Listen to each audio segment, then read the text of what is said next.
SB photography চ্যানেলে সবাইকে স্বাগতম। আমি শানু, আশা করছি সবাই ভালো আছেন।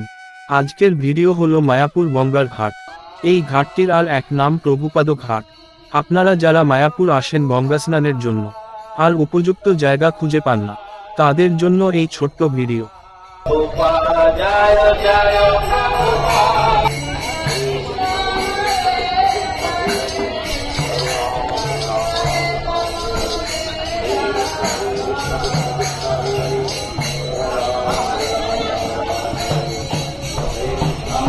এই ঘাটটি ইস্কন মন্দির থেকে খুব কাছে, আপনারা চাইলেই সেখানে যেতে পারেন। খুবই সুন্দর মনোরম পরিবেশ। এখানে একটি গঙ্গা মায়ের সুন্দর মন্দির হয়েছে, আপনারা চাইলেই পুজো দিতে পারেন। যদি মায়াপুর আসেন তো বিকালের পর এই গঙ্গার ঘাট একটিবার অবশ্যই ঘুরে যাবেন।